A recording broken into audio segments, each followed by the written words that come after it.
Hola y muchas gracias por estar con nosotros. Yo soy Nayeli Carrillo. Estás viendo CBS 19 Unidos. Esta semana hablamos con los organizadores de un evento multicultural que estará tomando las calles de Longview. Pero antes de eso, les tenemos su resumen de noticias. En el condado de Smith, los investigadores dicen que buscan un automóvil implicado en un accidente mortal con un ciclista. Creen que se trata de un Mitsubishi Eclipse blanco o posiblemente un Mitsubishi Lancer modelo entre 2009 y 2012. El conductor abandonó el lugar en la autopista 64 cerca de Old Oak Bay Road tras atropellar a Enrique Gómez, quien fue encontrado muerto. Las autoridades piden a cualquier persona con información sobre un vehículo que coincida con esta descripción que llame al DPS. Estamos aprendiendo más sobre el accidente mortal en el condado de Kaufman, en la Interestatal 20. Un documento de arresto indica que el conductor del camión, Alexis Osmani González Compagnoni, estaba viajando a 75 millas por hora. Les dijo a los investigadores que se quedó dormido al volante y se despertó con un fuerte golpe. Un agente dijo que no vio marcas de freno en el suelo, lo que significa que el camión no frenó. Un testigo afirma que el tráfico se detuvo y el camión chocó contra una camioneta Ford, causando la muerte de la familia McKellar y de otra mujer que iba en otro vehículo. La única sobreviviente, una adolescente de la familia McKellar, se encuentra en estado crítico en un hospital de Dallas. Mientras se recupera en el hospital, aquí en el este de Texas, la comunidad está de luto por la pérdida de la familia McKellar. Billy McKellar, quien era de Tyler. Descubrí cómo la familia pudo darle un último adiós. El veterano de 79 años, Billy McKellar, residente de Tyler, fue uno de los varios fallecidos en el accidente entre 7 vehículos cerca de Terrell. El conductor del camión se quedó dormido, lo que provocó el accidente que cobró las vidas de 3 generaciones de la familia. El pastor de Billy afirma haber sido un miembro devoto de la Iglesia Bautista de San Luis durante casi 30 años. Horas antes del accidente, la familia McKellar se había reunido en la iglesia de Tyler para un funeral. Las raíces de la familia McKellar están profundamente en el este de Texas. Billy, graduado de la escuela secundaria M.J. Scott, era un exjugador de fútbol americano. Él había regresado a Tyler para un funeral familiar, una reunión que sería la última vez que sus seres queridos lo vieron con vida. Las muertes en la familia McKellar han revivido la preocupación por la seguridad en la Interestatal 20. La prima polémica de Billy, la doctora Shirley McKellar, insta a los conductores a mantenerse alerta, especialmente durante las vacaciones de 4 de julio. El gobernador Greg Abbott también se pronunció sobre el accidente y afirmó que ha instruido al Dirección de Seguridad Pública que amplíe su investigación. Se ha creado una campaña de GoFundMe para ayudar a la nieta de Billy con sus gastos y cuidados. Puedes encontrar el enlace en nuestra página web cbs19.tv. No es lo que quieres ver si estabas esperando un paquete.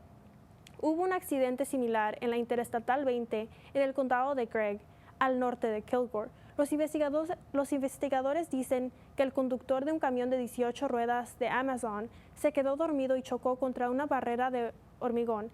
El camión volcó y aterrizó boca abajo en una alcantarilla, derramándose cientos de paquetes por toda la carretera. El conductor fue trasladado a un hospital con heridas leves. El jueves, el Departamento de Policía de Elmo respondió a un accidente de camión de 18 ruedas también en la Interestatal 20 en el condado de Kaufman, que provocó el cierre de la autopista durante horas. El Departamento de Bomberos de Elmo compartió esta foto del camión de 18 ruedas volcado, bloqueando la carretera. No se sabe con la certeza qué causó el accidente, pero creen que podría tratarse de problemas mecánicos. Sabemos que nadie resultó herido. Un hombre está prófugo después de que una parada de tráfico en Bullard se convirtió en una investigación federal de inmigración, con un arresto y varias personas detenidas. La policía informa que poco antes de las 7 de la mañana del miércoles, oficiales detuvieron un vehículo por una infracción de tránsito. Un portavoz de ICE afirma que se encontraban en el país ilegalmente, pero enfatiza que esto no fue parte de un operativo de inmigración Durante la parada, un hombre huyó a pie. Se le describe como hispano y en este momento la policía no cree que esté armado ni sea peligroso. La policía informa que otro vehículo apareció para intentar recoger a la persona que huyó de los oficiales. Finalmente lograron detener el vehículo y lo arrestaron por evadir el arresto. El hombre de la foto aún no ha sido encontrado. Hoy, un hombre del este de Texas está sentado tras las rejas, algo que hará por toda su vida. Manuel Tijerina, de 42 años y residente del condado de Henderson, fue declarado culpable de abuso sexual continuo de un menor. Tijerina fue sentenciado a cadena perpetua sin posibilidad de libertad condicional. En un comunicado, la fiscal del distrito dijo estar orgullosa de los niños que tuvieron la valentía de enfrentarse a su abusador y hablar sobre lo que había hecho Tijerina. Tras más de un año de fuga, la oficina del sheriff del condado de Anderson informa que un hombre indocumentado ha sido arrestado por agresión sexual. Las autoridades afirman que el arresto fue resultado de una operación conjunta con agentes federales de inmigración. De 39 años, José Betancourt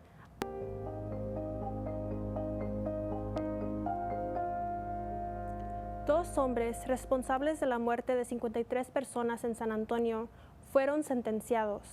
Armando González Ortega y Felipe Orduna Torres fueron declarados culpables en marzo.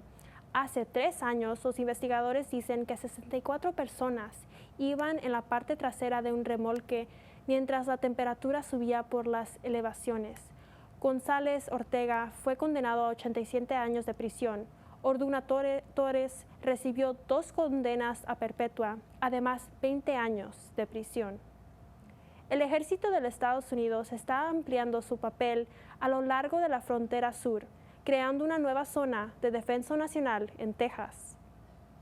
El Departamento de Defensa anunció una nueva zona militarizada de 400 kilómetros a lo largo de la frontera con Texas, que se extiende por 2 condados y ciudades vecinas como Brownsville y McAllen. El área ahora forma parte de la base conjunta de San Antonio e incluirá acceso terrestre y acuático a lo largo del Río Grande. Las tropas estacionadas allí pueden detener a los intrusos hasta que lleguen las fuerzas del orden, una función que traspasa los límites de la autoridad militar tradicional. Las autoridades han capturado al fugitivo más buscado de Ecuador, un capitán de la narco conocido como Fito, a evitar las autoridades desde que escapó de prisión más de un año. José Adolfo Macías Villamil lidera la poderosa banda de los Choneros. Es buscado por Estados Unidos por importar armas y miles de libras de cocaína al país. Fito ascendió a la cabeza de los Choneros hace 5 años antes de ser arrestado. Se burló del gobierno desde la cárcel, antes de fugarse el año pasado. Su fuga provocó una emergencia nacional y también violencia pandillera en todo el país. Las autoridades creen que los Choneros traficaron cocaína a Estados Unidos con la ayuda de la infamosa banda de Sinaloa, cuyo capitán, el Chapo, fue capturado 3 veces y cumple perpetua en Colorado. Fito sería el primer ecuatoriano extraditado a Estados Unidos. En una inusual medida ilegal, el gobierno de Trump presentó una demanda contra los 15 jueces federales de Maryland. El Departamento de Justicia impugnó una orden judicial que bloquea temporalmente las deportaciones de inmigrantes que interpropenen apelaciones. Las autoridades afirman que el fallo limita la autoridad del presidente para hacer cumplir las leyes de inmigración y desafía una decisión de la Corte Suprema. La fiscal general Pam Bondi lo calificó de extralimitación judicial, acusando a los tribunales de obstruir la agenda migratoria del presidente.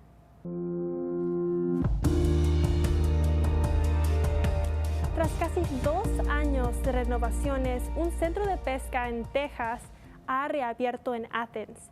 Es un lugar ideal para familias, aficionados a la pesca y quienes buscan diversión de verano.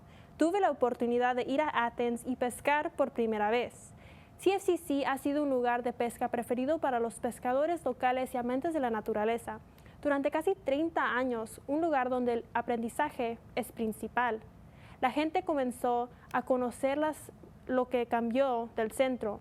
Junto con los cambios en el edificio, los fondos financiados principalmente por donaciones privadas también ayudaron a mejorar sus estanques de pesca.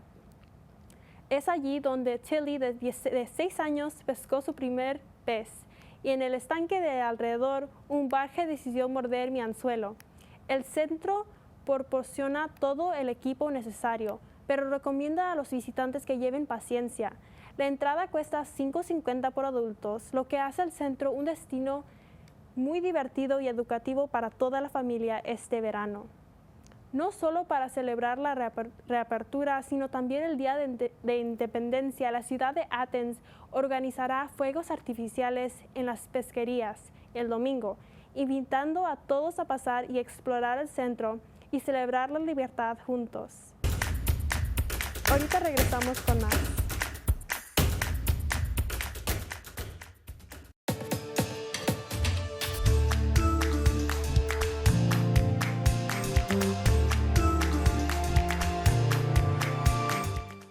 Marquen sus calendarios porque en este octubre va a haber un evento que van a querer participar. Ahora me acompaña Arturo Zapata y Sujei García Hernández para contarnos más sobre el Multicultural Fest que va a estar pasando en octubre. Muchas gracias por estar con nosotros. Gracias. Gracias a usted por la invitación. Primero, Paisanos of East Texas. Este es la organización, fines de lucro, sin fines de lucro, que ustedes están con.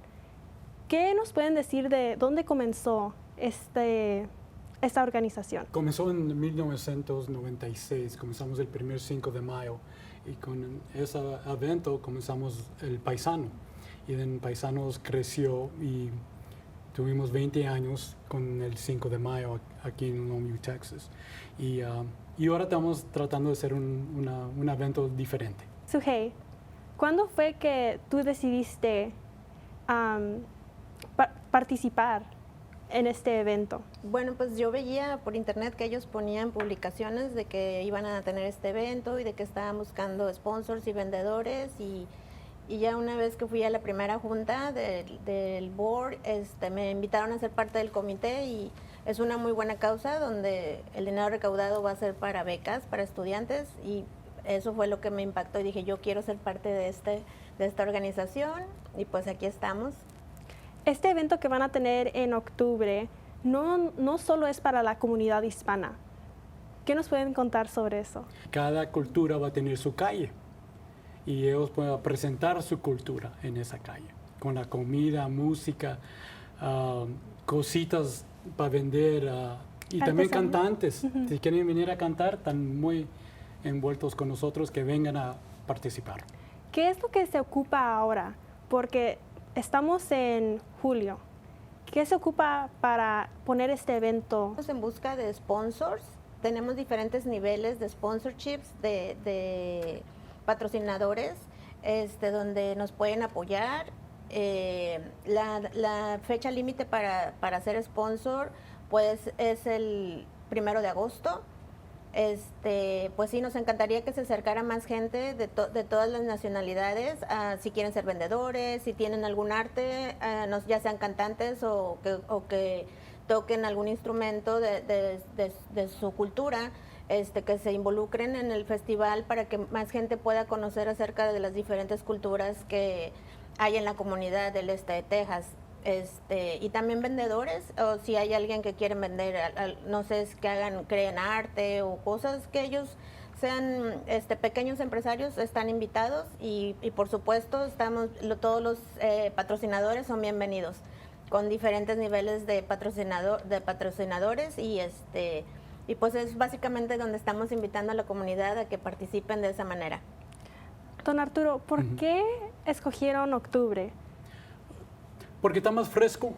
Ahorita está bien caliente y durante octubre estamos esperando que está bien bonito esos días y frescos. ¿Qué le quisiera decir usted a la comunidad que está viendo en casa sobre el evento? Para que vayan, para que disfruten del ambiente. El evento es para toda la comunidad. de diferentes países. Por eso estamos presentando esto, porque queremos todos los países a juntarnos, unirnos, porque es nuestra cultura de conocer a todos y va a ser octubre, el 11 y el 12. Comenzamos a las 12 el sábado y domingo. Sujei, tú viniste a Longview de San Antonio. ¿Cómo has visto la comunidad hispana apoyarlos? Pues muy bien, está retomando fuerza esta organización y gracias a Dios está muy bien. Mucha gente ya nos ha contactado, compañeros de negocios míos y de ellos nos han contactado de que quieren apoyarnos y ya por allá ha habido algunos, ¿verdad?, que ya se han acercado a hacer sus donaciones. Muy bien, gracias a Dios, todos muy unidos la comunidad. Hablando de las becas, ¿por qué es tan importante darle a los estudiantes esta recaudación? La cosa es, los jóvenes son nuestro futuro y queremos apoyar todos los niños, jóvenes, apoyarlos en el futuro y comenzamos con becas para que no se mortifiquen tanto que, ay, me falta pagar, eso ya está controlado. Concéntrese en la escuela, concéntrese en lo que está estudiando, no tanto en otras cosas. Recientemente usted se jubiló de Longview High School. Sí. Y usted ha visto por primera mano la necesidad que unos estudiantes tienen. Sí. ¿Cuánto dinero han dado de la organización Paisanos? Bueno, nuestro records que indica que ya tenemos más de $100,000 en becas que hemos donado a los jóvenes. Y queremos crecer y seguir apoyando. Desde el 1996, cuando comenzamos, nuestra meta es apoyar a los jóvenes y nuestro futuro. Si alguien viendo en casa quisiera aprender más, ¿dónde los pueden seguir? Pueden ir a Facebook, Paisanos of East Texas, o nuestra webpage, y hay más cositas claritas de cómo se pueden registrar para el evento, paisanosofeasttexas.org. Muchas gracias por estar con nosotros aquí en Unidos. Ahorita regresamos con más. Gracias a ti.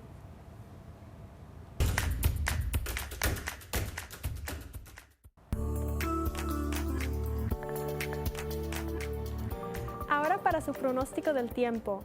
Como ven, este viernes del Día de Independencia tenemos una probabilidad de 30% de lluvia y tormentas. Estamos hablando de relámpagos. El sábado esa probabilidad se va de nuestro pronóstico, pero nuestra temperatura va a subir el domingo, el lunes y el martes. Tenemos una temperatura alta de 95 estos días, con esa probabilidad regresando con las tormentas y relámpagos el lunes. Pero el miércoles esa probabilidad no está, nomás vamos a tener unas pocas nubes, pero nuestra temperatura va a estar a los 96 grados. El jueves nuestra probabilidad otra vez 20%, pero nuestra temperatura está a los 92 grados. Bueno, eso es todo para esta semana. Espero que les haya gustado pasar tiempo aquí con nosotros en CBS 19 Plus. Y como siempre, si tienen alguna pregunta, déjenme un mensaje por correo electrónico o en mis redes sociales. Este programa es para ustedes. Gracias por su apoyo. Nos vemos para la próxima semana.